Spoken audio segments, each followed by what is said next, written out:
Now, here's the next key to the law of sowing and reaping. Sometimes it doesn't work at all. Everybody has to understand. The farmer plants the crop in the spring, takes care of it all summer, is an honorable man, loves his family, is a decent citizen. But the day before he sends the combines into the field, a hailstorm comes along and beats his crop into the ground, and it's gone, it's lost. So this time it didn't work.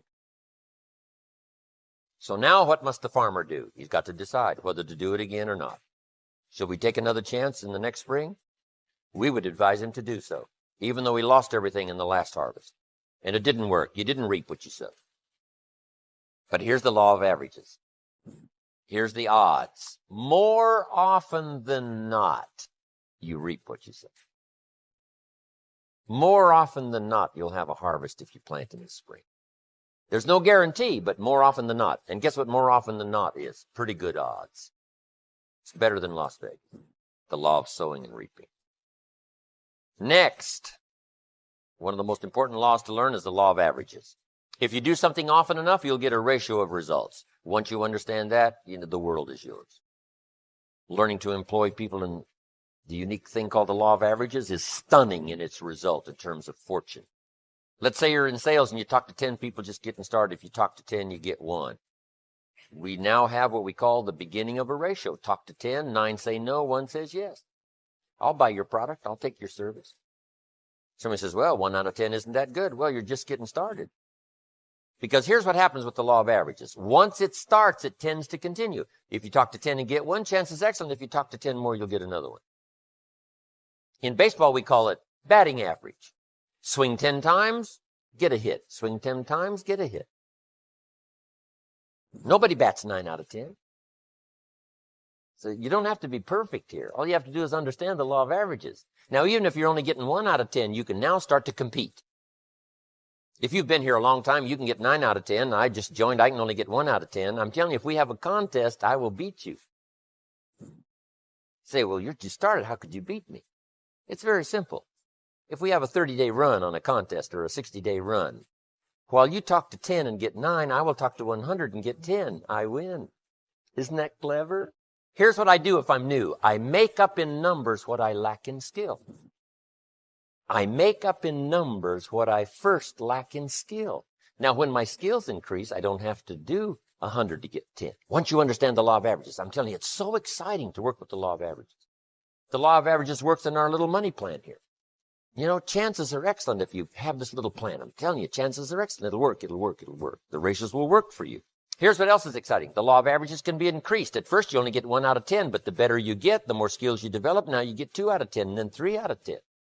And you don't need more than about 2, 3 out of 10 to get rich. In working with people, there's a unique story about the law of averages. It says the sower went out to sow the seed. Number 1, he had excellent seed or a great story to tell and a good product to sell.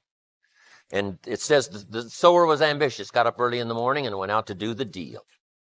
So good seed, ambitious sower, and he starts to sow the seed. But here's what happens. Make the notes. The first part of the seed that he sowed, the birds got, and the birds are going to get some. John said, yes, I will come check out the meeting, see if that's an opportunity for me. He says, I will be there on Tuesday night. Tuesday night comes, John isn't there. Say, I wonder where he is. The birds, whatever form they come in. And he's not there. Somebody stole the seed. Somebody robbed him of the opportunity. Guess what you can do about it? Nothing. Well, you could chase birds, but I'm telling you, it's not a good deal. You say, well, I'll get a hold of John. Whoever talked him out of coming, I'll go straighten them out. I'm telling you, you've asked for more than you can handle. Here's what you should do. Here's what the sower did. He kept sowing the seed. Here's what you can do if you stay busy. Sow more than the birds can get. Just depend on the law of averages. Not trying to straighten out every problem. So the birds are going to get some. Now it says he kept sowing the seed, and now the seed falls on rocky ground where the soil is shallow, and the little plant starts to grow, but the first hot day, it withers and dies. So make the note that the hot weather's going to get some. You recruit somebody, and they join, say, hey, I'm going to really do great here. And 2 days later, somebody says, boo, and they quit. The first hot day. Say, what can you do about that? Nothing. Because if you start chasing, trying to fix this, I'm telling you, it's unfixable. But here's what you can do to fix your future. Keep doing like the sower did. He kept on sowing. And you can't be responsible for the shallow ground. That's somebody else's responsibility. So here's the third key now. He keeps sowing the seed, and now the seed falls on thorny ground. And this time the little plant starts to grow again, but the thorns choke it to death, and it dies. So make the note, the thorns are going to get some. Here's what it called the thorns in this little story. The cares of life, little duties, little distractions. I said, John, we had a meeting last night. How come you weren't here? John says, well, I can't make every meeting. I said, why not? He said, well, the screen door came off the hinges. You just can't let your house fall apart. You got to take time and fix. I can hear the thorns. He said, some extra trash piled up in the garage. You just can't let mountains of trash pile up in your garage. What can I do about that? People let little things cheat them out of big opportunities. And sometimes it's a little heartbreaking to watch, especially if it's somebody you care about. But there are some things, remember, you can't straighten out. You just got to depend on something else for your fortune and your future. But now let's go to the rest of the story. Here's what it says. Finally, the sower keeps sowing the seed. Now it falls on good ground. Underline this, good ground. And it always will. If you keep sharing a good idea, it will someday fall on good ground. Productive ground, receptive ground, decision-making ground. Now, it was interesting, though, about the ground. Here's what it said about the ground. Some of this good ground now produced 30%, some produced 60%, and some produced 100%. What's that called? The law of averages. Everybody's not going to do the same. Everybody doesn't have the same ambitions. And you can't straighten this out now. You just have to take it like it comes. It's like the seasons. You can't rearrange them and say, I'll take 2 springs, 3 summers. No, you got to take them like they flow. But now how do you get 100%ers? Some will produce 100%. How do you get some 100%ers? You got to go through the birds, and you got to go through the hot weather, and you got to go through the choking thorns, and you got to sort of put up with those, that haven't got much ambition, 30, 60%ers, and you'll get some 100%ers. The law of averages is at work in the university. Are there as many seniors as there are freshmen? Why is that? It's a mystery.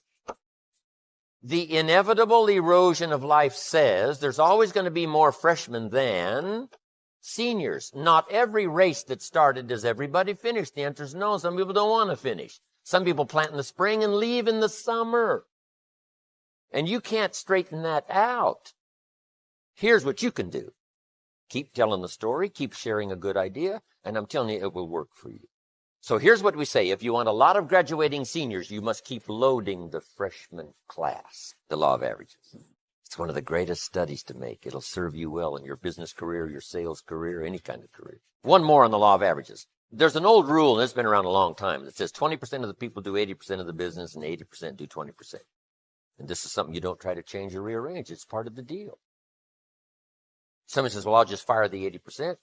Say no, because whoever's left, 20% of them will do 80% and 80 will do 20%. That's not something you mess with. Here's what these laws are. Something you work with, something you understand and you work with.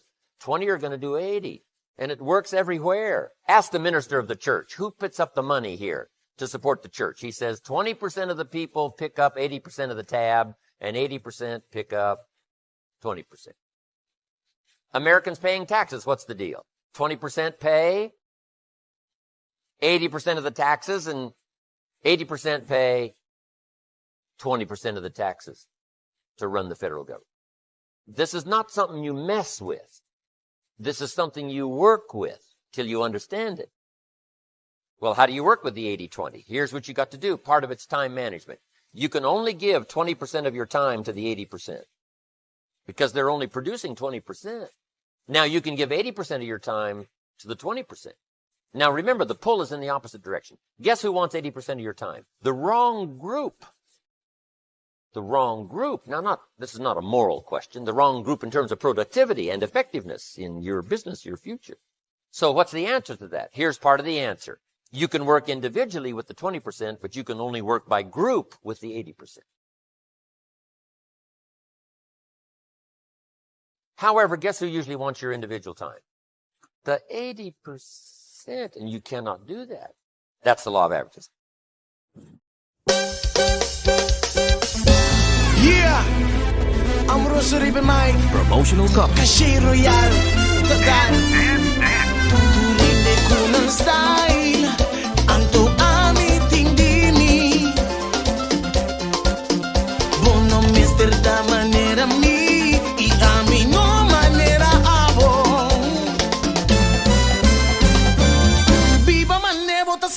și